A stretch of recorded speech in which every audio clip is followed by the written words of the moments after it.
And we are live. Welcome, everyone, to the Connected for Real podcast. I am Rebbetzin Bat-Chen Grossman, a God centered marriage coach for women in business. And this is Antia, and she's going to introduce herself. And I love her already. You have to hear everything she's going to say. It's amazing. Okay, go, Antia. Introduce yourself. Hey everyone, my name is Antia Boyd, and I've been helping for the last 10 plus years, and ironically, thousands of single, successful women all over the world to find the right love for them and really build sort of this power couple relationship that we're going to be talking about today a little bit. So I've been married with my husband for like over 7.5 years. And we have a little one on the way. So we're like, just keep growing, business growing, babies growing. Everything is happening.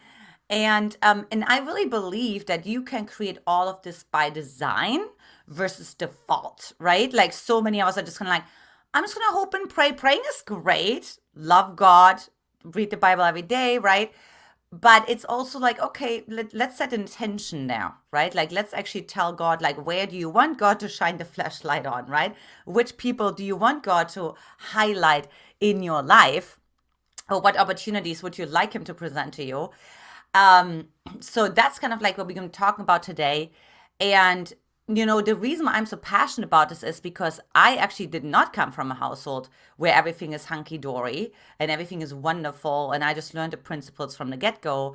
But I actually grew up in an emotionally absent household in Eastern Germany, which back then was communist, which, communism was all about mental toughness, discipline. We certainly had the baby cry out syndrome where parents didn't understand that actually them not attending to that baby, it's like at a very young age, on a regular basis, had a really damaging effect on their self-esteem, on their attachment style, and so on. So to just give you a little bit of a picture, so to say, like snapshot, I was 1.5 years old and I was trying to crawl into my mom's bed. And she rolled over, like, think about it, 1.5 years old. Look at Rebetzin's like little one, you know what I mean? So it's like so cute, right? Like, oh my God, you want to crawl by my bed. And she rolled over and she's like, stör mich nicht, which means don't bother me. And that became a core belief for me, right? I'm like, oh, okay, I'm going to make sure I'm not a burden to anyone. I'm going to make sure I'm going to learn to deny my needs. I'm going to make sure I'm going to read everybody else's needs. So I'm going to give all my power away and just focus on the other person and kind of like really learn to forget myself almost, if that makes sense. And then in the process, I'm also becoming independent, right? Like when I go grocery shopping by the time I was 8 years old by myself, I took myself to gym classes in the darkness, mind you. I mean, unthinkable here, at least in the US, to be like, oh, it's 6 p.m. at night, it's dark, like my 8-year-old spiking to a gym class that's like 3 miles away by herself. And all of that I thought was really normal. And as a matter of fact, when my friends, I was just talking to a friend from high school the other day on Instagram, and I was always like, God, they're so spoiled. The parents are constantly saying, I love you, and drive them everywhere. And I would just kind of like be sarcastic because I was so checked out from my own emotions. However, when it came back to me was when I started dating, right? So first I'm like, I'm getting the A's, been the achiever, all the things. But then like, why am I attracting emotionally unavailable men? Like, it makes no sense. I'm the best girlfriend. I focus on them. I read every wish of their lips. And literally, I didn't know back then that I had a little parts conflict inside of myself because there was still this part that wanted to get her needs met. You guys, you can't just say, okay, I'm going to suppress my needs and they're never going to come up again. I'm just going to just totally tell them what to do. Like, it doesn't work like that. It's still going to be there unconsciously. And so for me, there was still the desire to get my needs met. And at the same time saying, oh, but I don't need you. I don't need anyone. I'm cool. You know what I mean? Got my driver's license early, all the things. And of course, it's super confusing to men. And so the only ones that are going to be attracted to that are going to be men who are confused themselves. Does that make sense? You know what I mean? Oh my goodness. It's amazing how we think that just bottling in, bottling, whatever. Okay. bottling it in is going to actually work, right? It's Yes. this automatic protective mechanism. It's very subconscious, but we don't expect it to come back up. It surprises us every time when it actually does. Right, exactly. And so what that looked like for me, it was actually really painful because I had men who made me all those promises, right? You always wanted, never expected miracle and all the things, all the future visions. And then they would just drop me the next moment. Like they would just like almost like ghost me. And it made me feel rejected and weird. And I'm like, did I say something wrong? And I felt abandoned just like my mom because I didn't know when she would drop me. Like I wouldn't know when I would get the bottle, when I would get the attention. And when my mom was like, no, not today. I'm like, my mom was narcissistic slash borderline personality. So there was this constant extreme mood swing, right? Like between like I'm here for you versus like, oh, don't get close to me. But luckily for me, my dad threw me into personal development when I was 15 years old. So I knew at least this much, that you're the common denominator, right? Like if you attract the same guy over and over again and you have the same result, like girlfriend, you got to look at yourself. You know what I mean? Like I hate to say it. And I really realized, okay, I got to get myself like out of my entire environment. Like I just got to get myself out of Germany, of this whole culture that's also so about mental toughness and, don't smile and don't say, how are you? And got myself into UC Berkeley, studied personality psychology, and then eventually really fell in love with attachment style theory. And that is, of course, a study that really describes the bonding behavior between a primary caregiver and the baby. And when I read the attachment style, there's like 3 attachment styles. So when I read through it, I just literally thought like they're describing my life. I thought like they're just like secretly, like came into my house when I was 5 and 4 and they went into my brain and they know exactly what I thought. And I was like, this is it. This is the golden ticket. I figured out I'm an anxious attachment style, or anxious ambivalent, we call it now.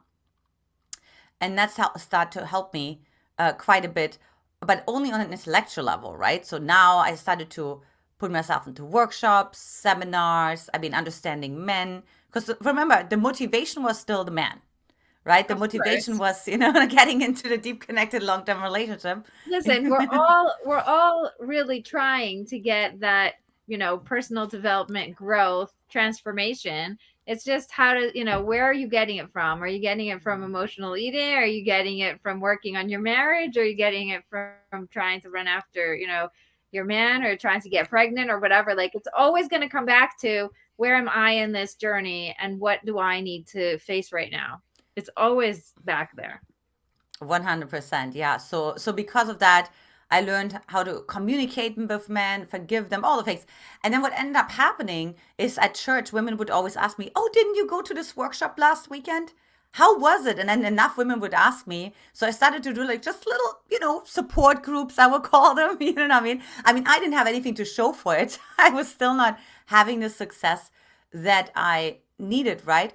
But what's interesting was that when the women implemented what I told them I learned, it worked. So I learned, I figured out, I got some sort of formula. They got engaged, married, found the right man. I was the maid of honor a couple of times. And that's when I realized, okay, so I have the right formula, but something is still not not sinking in terms of like integration, right? Now I have the information, but I don't have the transformation because I don't have the integration. And that's when I hired myself a coach and actually said, you know what, like a fish doesn't know that it's wet. It's what my husband always says. You know what I mean? You can't look from the outside in. And that's when I realized that I had what I call vulnerability thresholds, right? Like, so I actually said, until here, not further. So until here, and then I still have my foot out the door just in case it doesn't work out, And but with my coach, I actually learned to set boundaries without guilt. Because remember, I had a narcissistic mom, right? And then also to be vulnerable without the fear of being taken advantage of. Because a narcissist is also like has this invasive nature too, where they anchor into you if you don't watch it and set boundaries. And then lo and behold, 9 months later, met my incredibly amazing husband, Brody. that I always like proudly present everywhere. He was working with men back then, so that was kind of ironic too. But he told me the first night we met that I'm the girl of his story and that we have a huge responsibility to humanity. Yeah. So that was it, and then he just started acting on that accordingly, pursuing me, proposing to me 8 months later. And it's been heaven and growth and personal development ever since. That's amazing. I think that something that's so important in your story is that you realize that just like other people need you as a guide, you need someone as a guide. And that's what I say all the time. You can be helping other people better when you help yourself and you put yourself in a situation where you have somebody that's going to reflect to you what it is that you don't see. Mm-hmm. It's so important. And it's such it really is that turning point in the story because you were able to receive something that is so easy for you to give. Yeah, 100%. And it's really, no matter what stage you're at, right? I'm in a super happy marriage. Like I said, our baby is like about couple months away from being born. And I still have a coach, right? Because there's always another level. There's always like, oh, what am I not seeing now, right? Or where am I not taking the opportunity? Or where am I not fully available? And where am I not completely teachable? So there's always the next level. Yes. I love that. There's always a next level. And, I'm a marriage coach. So women will say to me, I don't need your course. My marriage is great. And I'm like, oh, congratulations. You've reached the top, right? Like there's no more, there's no better. Uh, I don't think that there's such a thing. You get to a 10 and then you're like, oh, and there's an 11 and there's a 12. And then and it just doesn't ever stop. It just keeps going because when you're in a good place, then you continue growing and it gets better and better and better. And you just enjoy every moment. Absolutely. Well, and it's also, so like oftentimes my women still stay with me past the point of them meeting the man because what we're going to actually learn is to stabilize it. I said, this is great. Now you attracted the man who actually speaks your love language, right? Who supports you, who is your rock, all the things, right? Who respects you, who cherishes you. But now we still need to train your nervous system that that's actually normal, right? Not like, oh my God, like this is this sort of like seventh world wonder, so to say, right? Because then you have sort of like this relationship to it that causes a lot of still tension and anxiety inside of your system. But if you normalize it, right? So like this is really important and stabilize it, then you actually like it becomes an unconscious competence, and that's what a lot of people forget when they grow, like when they hit a plateau, that the plateau is actually there to stabilize something, right? Because everybody just wants to grow like zzz, just all the way up, you know what I mean, without any stop. And when it stops, they think there's something wrong. I'm like, no, the plateau's great because it deepens your roots, right? You want to grow higher? Guess what? God is going to be like, I don't want you to like fall over at some point or for this to collapse. The foundation of a two-story building is very different than the foundation of like, let's say, I don't know, 100-story skyscraper. There has to be more foundation. There has to be more roots. I love that. I love that. And I when we were meeting the first time around, that was something that we both agree on is the need for that last phase of coaching, which a lot of Mm-hmm. people forget about, which is making it stick. Because what was Mm-hmm. the point of going and doing and really all that work to get to a place where this is my new norm? Yeah, Now we absolutely. have to make it really stick. There's no going back. Once you're here, that's it. You cannot ever go back to thinking the way you used to think. Yeah, and there's actually an author. His name is Don Miguel Ruiz, and he said we are the unknown to ourselves. So you don't know yet how you're gonna show up when you move in together with him. You don't know yet how you're gonna actually react when this sort of projection of marriage is. There's like this societal expectation once you get married and how it's supposed to be, and and you can feel it, and you can have your system respond to it. So, for example, when I moved in with my husband, I out of the sudden had this tremendous amount of rage and anger come out of me. Now, obviously, I never lived together with a man. So I never knew that, right? So I could never anticipate that. I would have never said, Rebbetzin, so what I really need help with, so when we move in together, I'll have like this. I was totally taken by surprise. I was even one time lifting my arm against my husband, never, of course, hit him, right? Because my husband is very strong and is masculine, like very grounded. And he's like, all right, let's take a break, girlfriend, like in a loving but very firm way. And then I realized, wait a minute, I watched my parents. So the last time I lived together, like I saw like a couple living together, was my parents, right? So what were my parents doing? They were fighting. There was arguing. There was screaming. There was rage almost every day. And I saw my dad, like, hitting my mom here or there, right? Not like in extreme ways, but I saw it. And I was like, oh my gosh, monkey see, monkey do. So you have no idea how you're going to show up in the next stage. And I'd be very careful to say, oh, I just know it all. I got it. We're like hunky dory. I'm like, well, there's all the different parts inside of you that, or like, even when I started dating my husband, I was actually pushing him away. Why? Because he was kind of almost like a, what do I call it? Like almost like a foreign system, so to say, right? Because my system was used to men who were emotionally unavailable. So I always had the space to chase after them. So I never had like a man who really made an impact on me, right? Who really actually where I actually had to see, oh, how are my nervous system receptors doing with like receiving? I never had to deal with that because I never really got that, at least not regularly. So I pushed him away. I ignored him a whole night. I drank a bottle of champagne. Now I don't drink alcohol, so it's all kind of really funny and like kind of like movie scene. I mean, somebody who doesn't um, drink a whole bottle to just ignore her husband. And the night before he proposed to me, I was like so stressed and just totally blamed everything on him. And again, I could have never predicted that. But then, of course, when he proposed to me the next day, that was a very healing experience. Go ahead. Yeah, I love it. I love it that you're able to be so honest about the inner conflict of where your brain is saying where I want to be and where your body is saying this is my comfort zone. This is what I know. Mm-hmm. This is what's going to be because this is Mm-hmm. what is safe. Even though it's Mm-hmm. not comfortable, this comfort zone is not anywhere near where I want to be, but it's what I know and it's what is safe. And out there, I can't know. I have no idea. So it's, that's dangerous. That's scary. That's beyond our limits. And there's a real inner conflict when you know something and you can't integrate it and you really can't figure out why.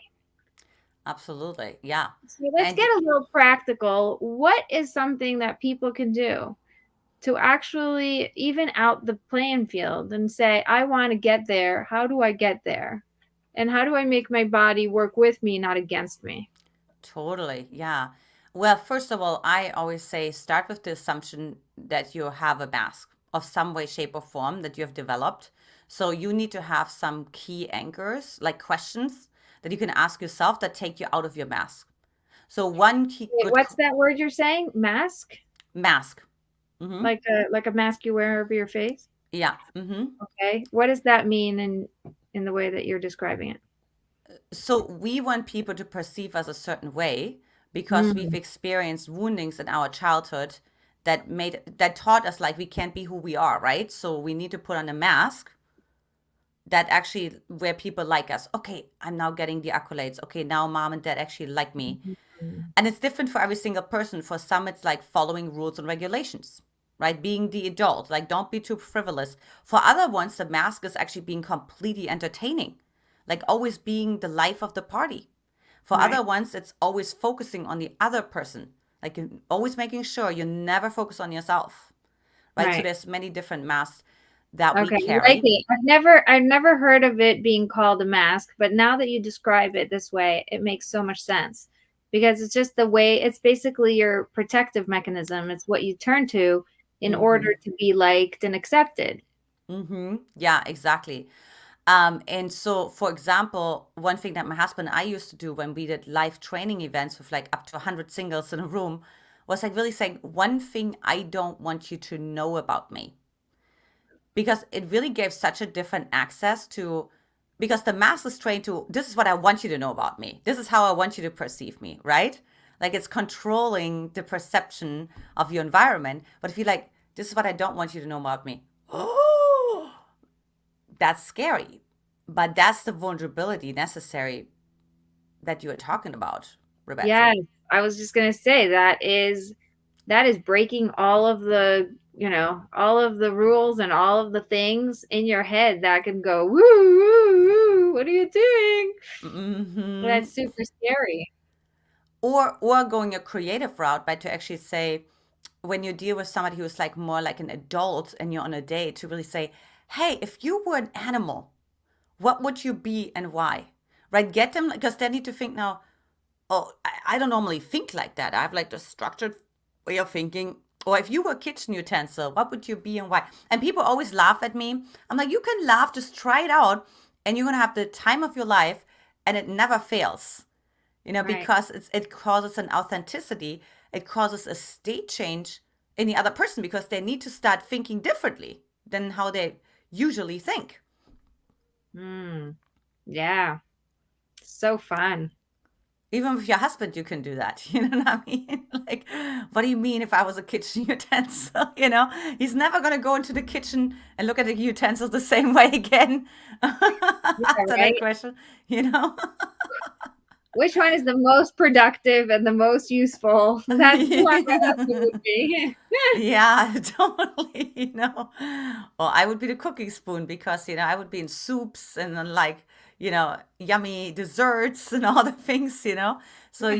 So what's going to happen is you actually start to get to know value systems of Mm, people. So I had one guy and he told me he wants to be a parrot, but the reason why he wants to be a parrot is because he can fly over everybody's head and he would be free. And I realized, okay, so for this guy, freedom, independence is really important. And, right. and there's something where he wants to disassociate. He wants to be above people. Like he wants to, kind of see the scene a little bit from afar, which turned out exactly to be the kind of personality he had. So those are some really creative ways to step outside of your protection mechanism, your coping mechanisms that you normally have. Okay, so that was step one, is basically realize that you have a protective mechanism and try to get out of it. Try to break Yeah. it somehow Mm-hmm. in order to create that connection, in order to create the vulnerability. 100%. And also understanding, well, is what I think, what I say, and what I do in alignment, right? Or am I just, again, the coping mechanism is like, I'm actually thinking something different. I actually want that last piece of pie. I just had this visualization with my women where I said, I want you to visualize that last piece of pie. There's like four other people around the table, and you just take that last piece of pie and you feel so good about it, right? And women stopped breathing, they started to feel constricted, they started to go into panic reactions. So those are good exercise, because I was like, but if you want the last piece of pie, then in order to be in alignment, you have to take the last piece of pie. Yeah, but my parents always taught me, just always put the other person first and don't take the last piece, and all the things, and be polite and be considerate. I'm like, great, let's work on that. What judgments do you have towards being inconsiderate in the name of you being in alignment? Because to me, I'd rather be in alignment and be inconsiderate than be considerate and out of alignment. Right. How Because then about how about then you? it's fake. It's fake. Yeah, totally. It's totally fake. So then you have five people sit around the table and everybody pretends they don't want a piece, and it's totally fake, and it's totally disconnected. You know what I mean? Right. So, um, and And then then what? the person who does take the last pizza pie, you thought you were so considerate, but the next thing you do is you judge her and be like, "Oh, I can't believe she's the one who took it." Like, excuse me, where did your consideration go? Like, is that really aligned with what you are? Are you really considerate? Or did you just Mm-hmm. throw it out the window the second something changed? Mm-hmm. Exactly, right? Versus actually saying, Good for her. Thanks for teaching me to take the last piece because she showed me that I could have been the one who takes the last piece. So I'm going to be the one. So we noticed maybe, I used to be in workshops where when I had to go to the bathroom, I was like sneaking out and I was like really mindful, right? And then here's this woman who comes in and she has her dog and the dog's like, "Tut, tut, tut, tut, tut, tut," and she needs to get this for the dog and this for the dog. And at first I was really triggered because I'm like, who is this person who takes up all this space and makes all this noise? But then it's like, oh, where am I not doing that inside of myself, right? Like, where am I not saying, well, I have a right to be here. I have the right to express my voice, just like everybody else. Yeah, and it goes so deep into the worthiness and all of the work that we have to do to just be Mm-hmm. okay with taking up space and having a voice and being here, Mm-hmm. right? It's like Mm-hmm. we that's one of those things that really creeps up. You're as much as I'm a very, I have no problem being here and, talking and stuff, but it took me a really long time to even be willing and able to speak God openly without feeling like I was going to step on over someone. Like, Mm-hmm. everybody's apologizing and saying like whatever you want to call it, and I'm like, Mm-hmm. no, I'm just going to speak my truth and you guys will be okay with it. But it took me a really long time. Mm-hmm. Yeah, absolutely, right? In the Um, beginning, when I was introduced to podcasts and all the, this world, nobody was saying anything about God. And so when my sister said, you should be a podcaster, I turned to her and I was like, no way. I can't separate myself from God. Like, I can't talk this, like, blah, blah, blah, without bringing God in. yeah. So I was like, who said you have to? I'm like, what do you mean? Everybody else is doing it. It really subconsciously, it took me like 2 years to finally open up my own podcast because I still had this belief that I was going to break some rule. Yeah, totally. Awesome. And you know what's interesting is that most people won't care about it because either they will just translate it into well, whatever their own language is, right? Or like they're actually much more believers that you think that they are, and they can actually find you. They're like, "Thank you for giving me permission to use the word God," and that's what I do in my group coaching calls too, or in my, when I teach my women in my forum, I use the word God, and that's and you can use something else, and that's up to you, but that's And like it's amazing when I finally was willing to say it, and I was actually, now I'm actually happy and I use it in my description of who I am because I don't actually want to attract people who don't believe in God. So exactly. I want to attract you if you know that God is at the core of everything you do. And if you want your marriage to actually get better and work and, be in alignment, then you better have God in there somewhere, because if not, then you're going to be working really hard against something that's not moving. Absolutely. I mean, I can say how I met my husband. All praise to God, because this is, you can't logically explain that.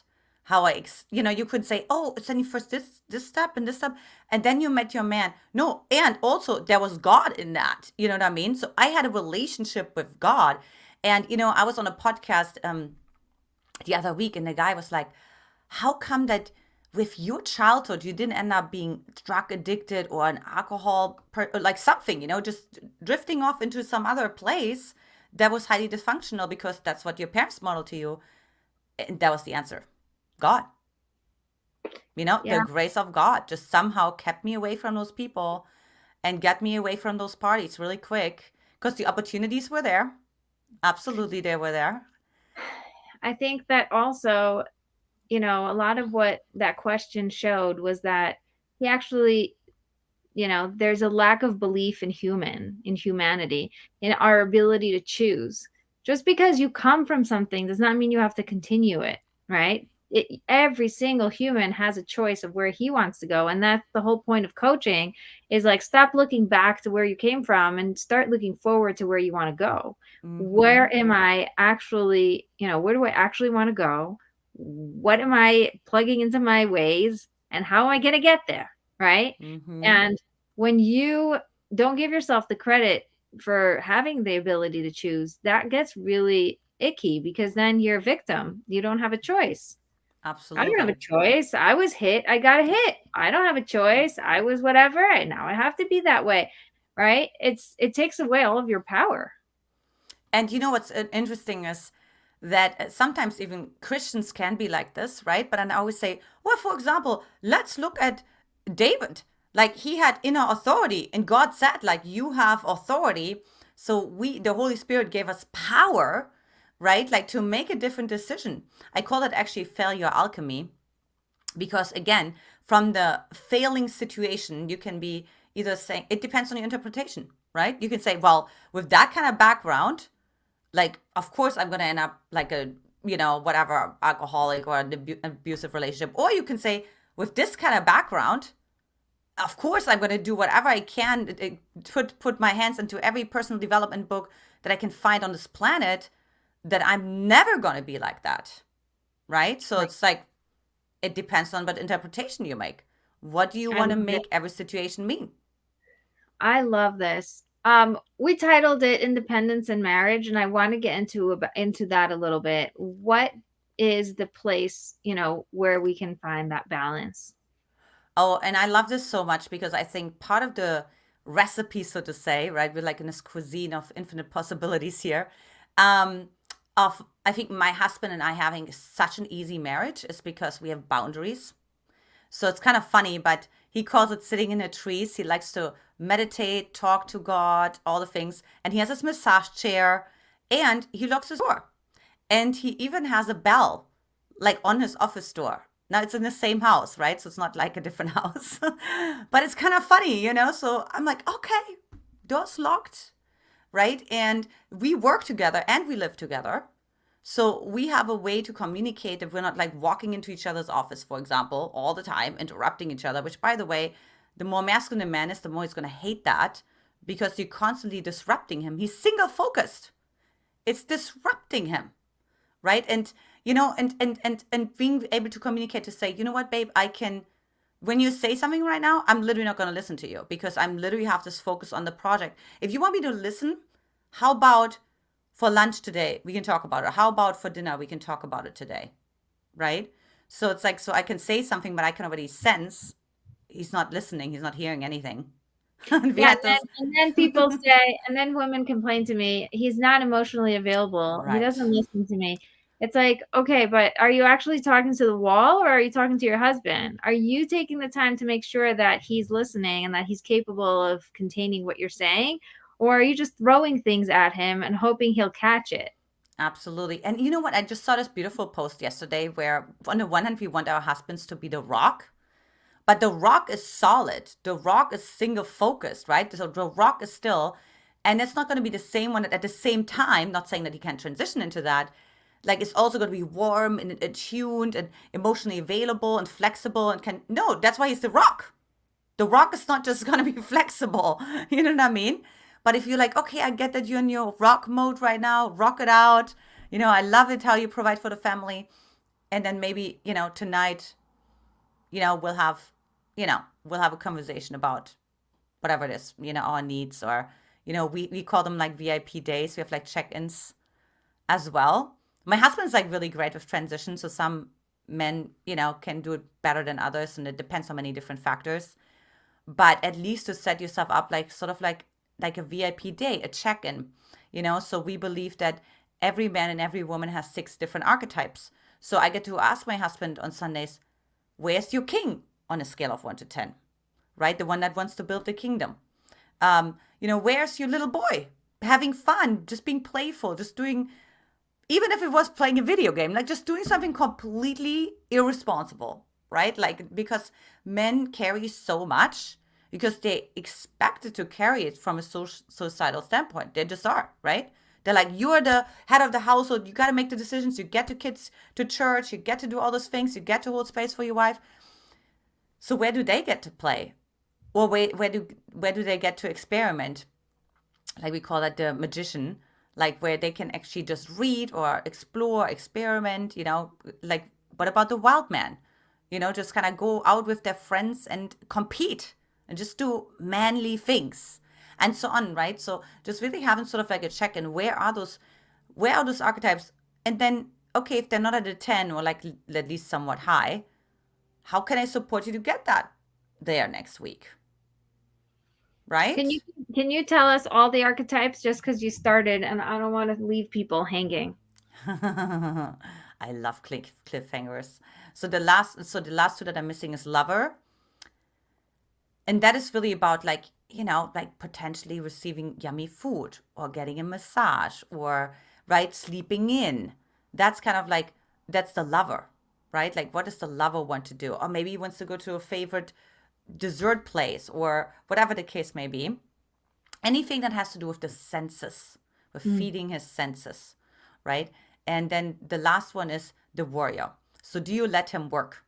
Can he do his work, right? Or does he feel like, and I had to take care of the kids this week and this and that. I had to turn out all those fires and I couldn't really focus on my warrior. I couldn't get my projects done. Mm.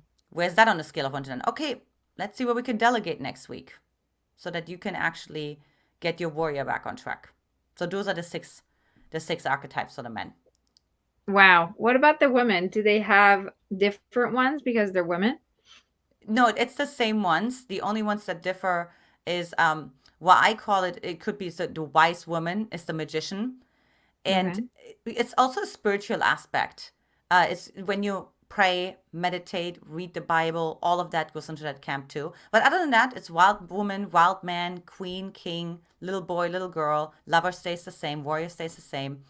Um, yeah, and so again, your man gets to check in with you and you get to check in with yourself because you may just run or on who knows 2 or 3 archetypes all the time. By the way, that's why some of the marriages are falling apart because they don't even realize how at least 2 or 3 archetypes are being completely suffocated in the marriage, and people don't are not even aware of it, right? But they get to this point where they're like, that's it. I gotta, we call it the midlife crisis, right? Where the man is finally stepping into his little boy and finally getting the Harley that he wants.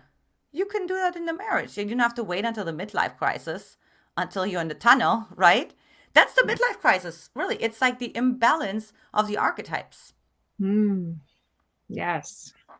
I love that.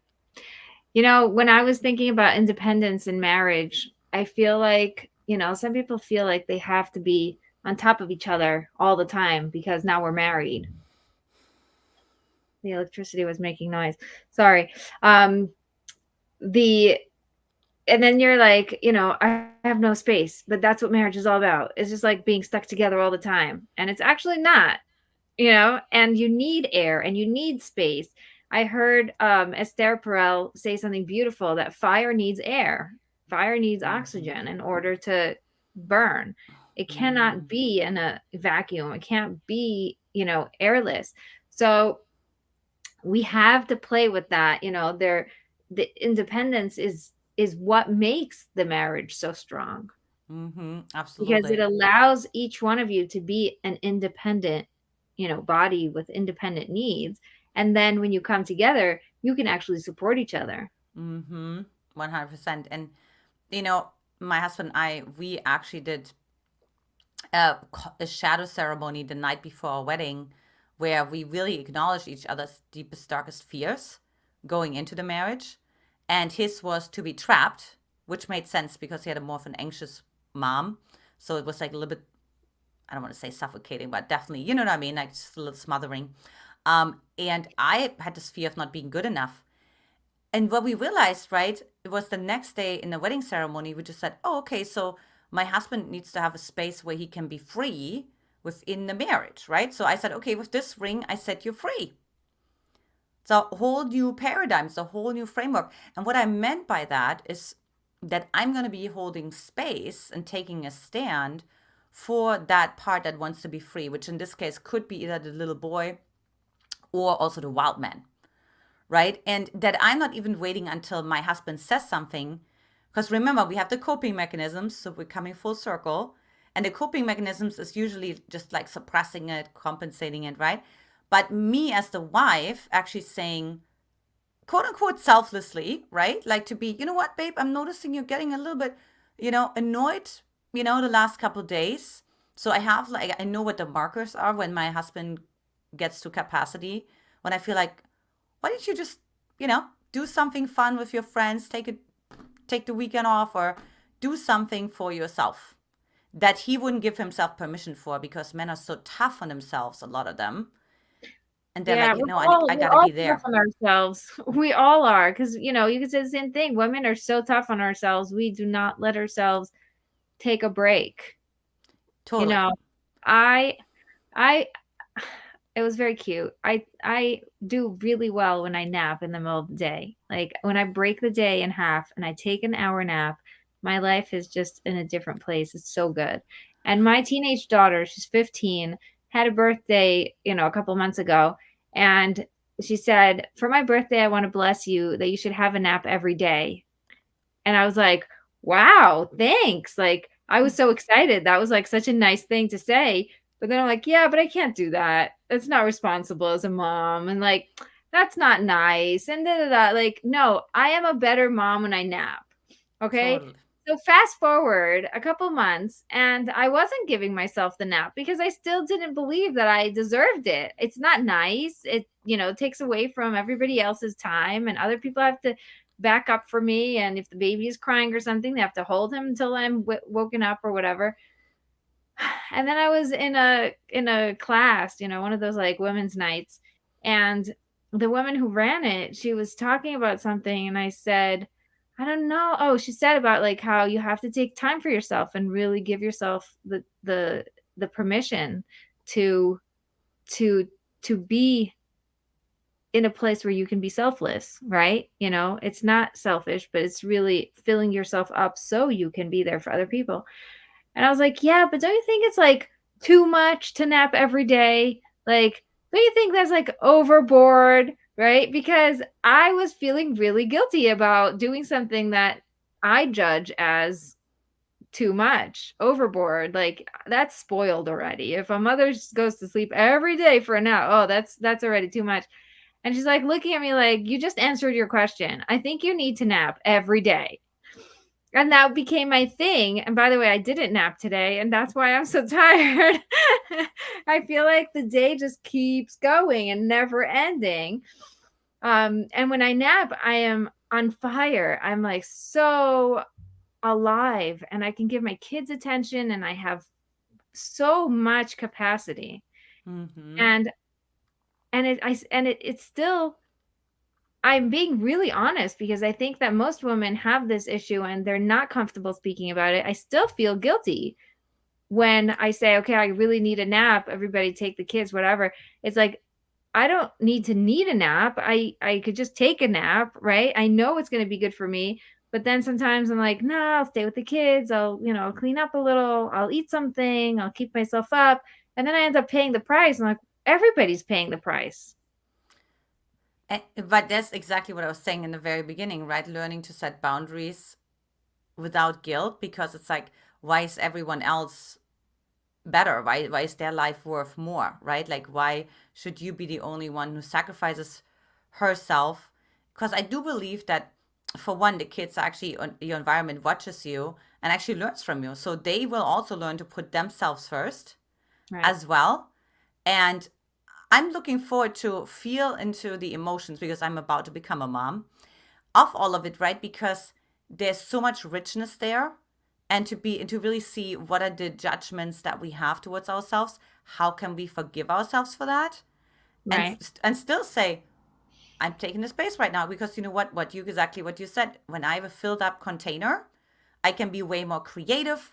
I can be way more present. I can be way more attuned. Would you rather have like an exhausted mom who's like unattuned, maybe even moody, totally, like not present, right? Or would you rather have like 1 hour less with mom per day, but the other hours are like super, super quality? I don't know And about you, but I'll take the second one. of course. And what's crazy is they love that hour because Yeah. nobody is really telling them what to do. So they work it out amongst themselves, and it's beautiful to see their own interactions. Like sometimes you don't realize, but when you step back and let your kids live, big surprise there, they are amazing. Yeah. And there, you clean up the table and you empty the dishwasher and I'll hold the baby and then we'll take turns. And, somebody needs to do something. I don't know what. Like there's always, they're so well organized. And sometimes I think like, what was I thinking? They need me? Yeah, I have right? to be there and like police it or something. Like, why is it so terrible that I would leave for an hour? I think they look forward to that 1 hour. They're just like, party time. She's not here. Especially because they're teenagers. Like, they want their space. They put on music, they do their thing. They're so happy. And it makes you realize that it's really all in your head. Absolutely. Well, and again, if we had any kind of programming about being other focused and getting like really a sense of satisfaction, like God saying, that's why I put you on this planet here, is because so that you can be there for other people. That when in those moments when you're quote unquote not there for other people, it's almost like unconsciously saying, well, then what right do I have to be here? Unconsciously, right? So that's oftentimes why women sometimes become like even like a little bit overprotective of over smothering because they're like no, I need to do that because that's why I'm here. I don't know who I am if I'm Mhm. not doing that. I don't know what other right I have to be here if I don't do that. Right. Oh, it's amazing. That's so powerful. Yeah, absolutely. And the other piece I wanted to mention is because obviously the agreement went the other way around too. So remember, mine was like the fear of not being good enough, or Right. in this case, actually fear to be abandoned.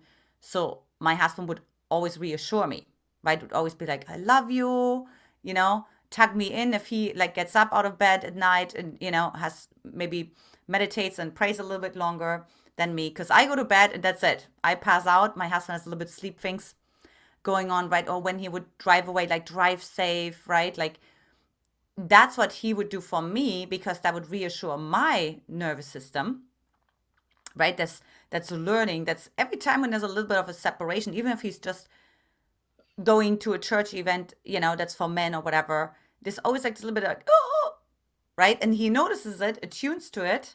So that's what he does for me, right? Like in order to keep that sort of balance going, but at the same time, I don't keep him from going, right? I'm not going to say, well, I don't want to feel that abandonment fear. I don't want to feel that separation.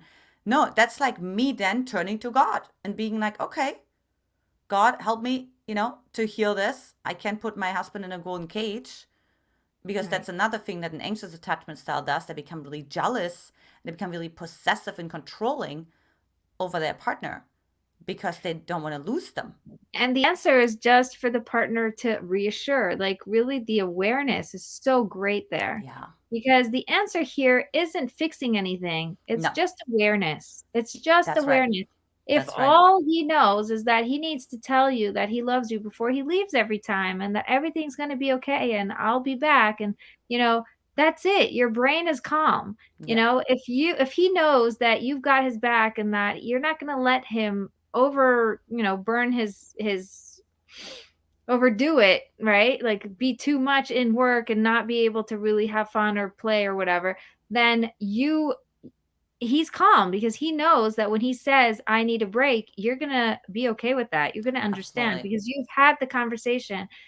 Sometimes, all of these things that we're discussing, people's reactions to what we do or what we say is not about us. It's about them. And what we can do is we can just bring awareness. Mm-hmm. And that's most of the work. Like, after that, there's just 10% left of what to do. But the actual work is just bringing it up and being okay with that. Like you were saying in the beginning, what's the thing you don't want me to know? And when you bring that up and say, you know what, I realized something that isn't easy to say, but I think is really important for me to say, something, blah, blah, blah, right? And then it's like, oh, wow, you see it, right? You see Yeah. me.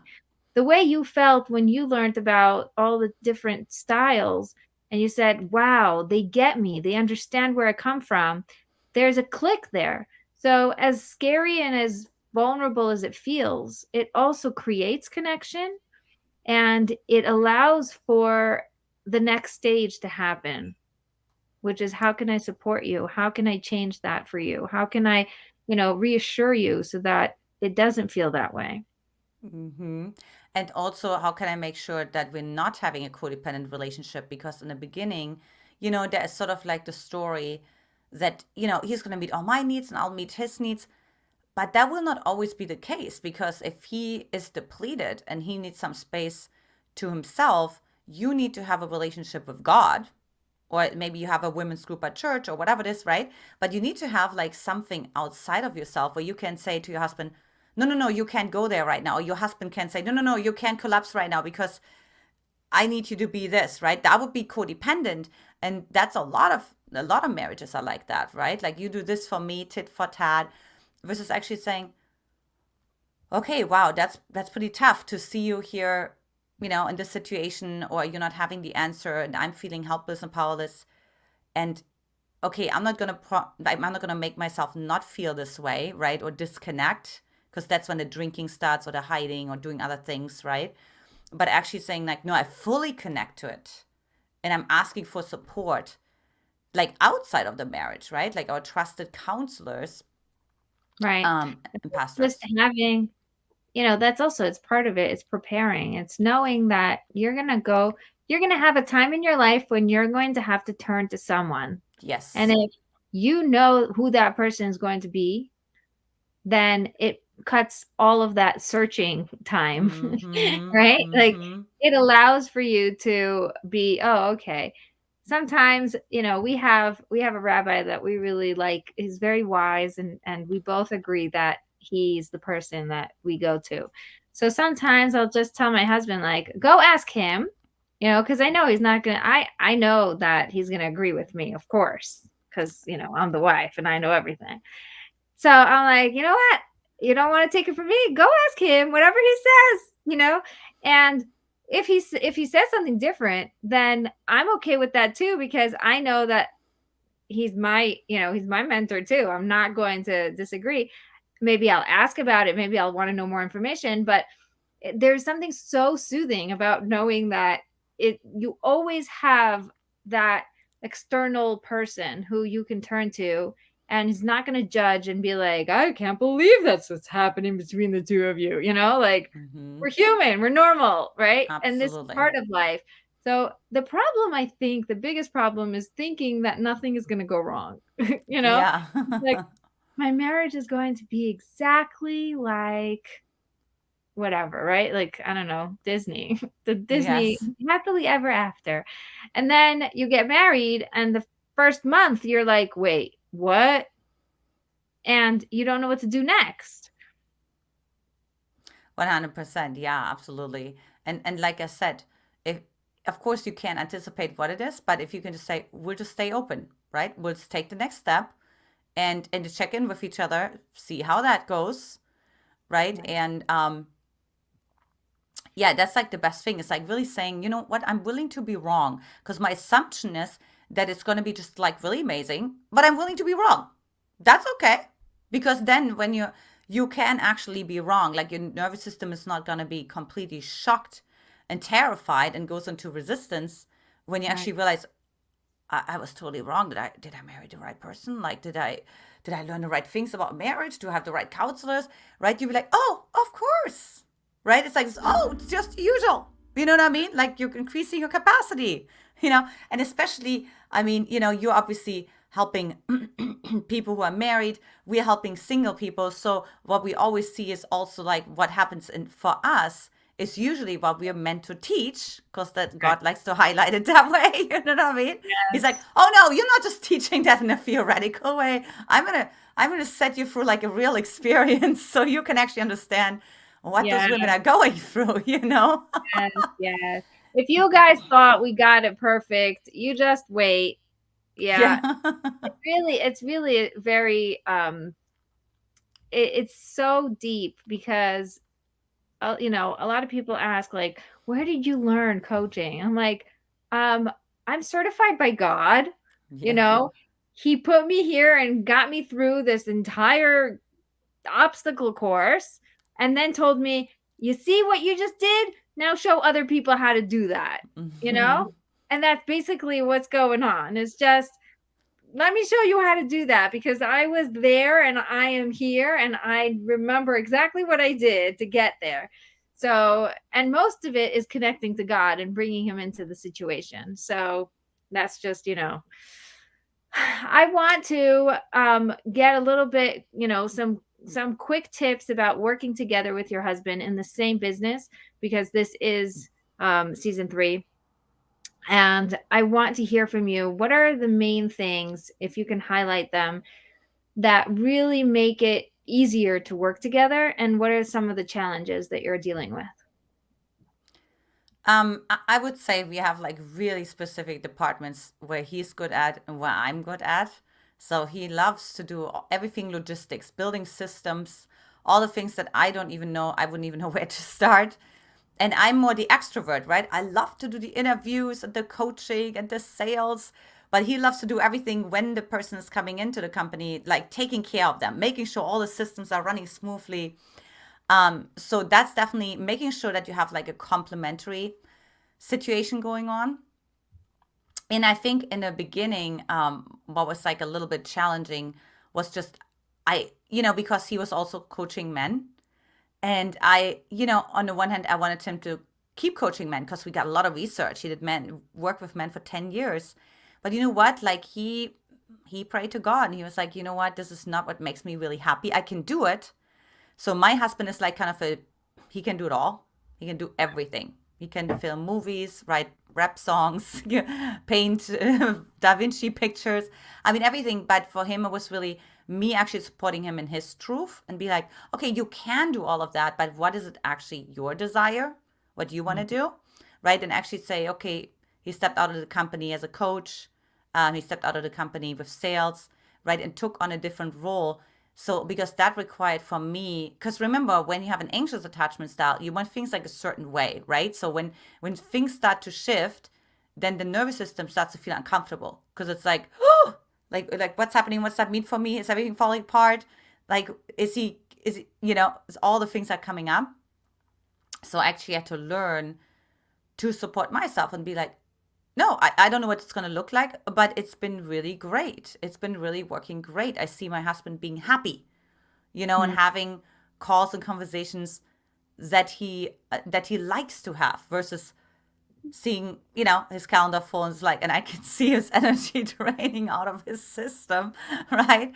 Um, so I think those are the biggest things. And then, like I said, the boundary thing in the beginning was something where we were walking into each other's offices and um, would be in each other's face. Even, and I was like, babe, I'm working right now. Can we talk about this in 2 hours? So I think the boundaries piece is like a big one. And then honestly, and I think you guys have to really be careful with that, is we can talk about business forever. So we really need to remind ourselves, let's talk about something personal.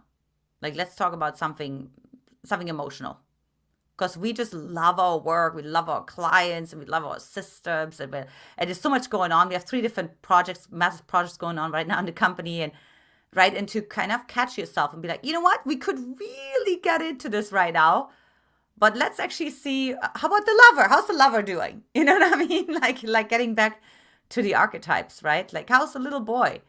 Yeah. That's great. Oh, I love it. Such good advice. Where can people find you? You're just so amazing. It's so fun. You have this soothing energy. It's like there is energy, but it's soothing. It's not all over the place. It's really amazing. Mm. Yeah, so for first of all, for the women who are like, like really saying, I'd love to see where I'm at, I recommend taking my free quiz, mymquiz.com. And at the end, there may be an offer to talk to me directly or to talk to one of my love consultants. Or you can also just hop on over to my YouTube channel. Magnetize Your Man is probably the best one. It's easier to than my name because everybody always misspells my name. Or you can just hop on over to our website, magnetizeyourman.com, and check out all of our free resources, videos, trainings, all the things. Amazing. Amazing. Magnetize your man. Woo. Mm-hmm. Oh my goodness, this is amazing. If you guys are married already and you want marriage coaching that's, God at the core, and the way, how to integrate marriage and business, all of that good stuff, get on to ConnectedForReal.com because that's where it's all at. I'm so excited that we got to talk about this. It has been such a lovely journey with you because we met and then we spoke about when to do it and then we actually scheduled and now we're here. It feels like, wow, I have a new friend. So thank you. Oh, thank you so much for having me, Rebbetzin. Thank you so much. Thank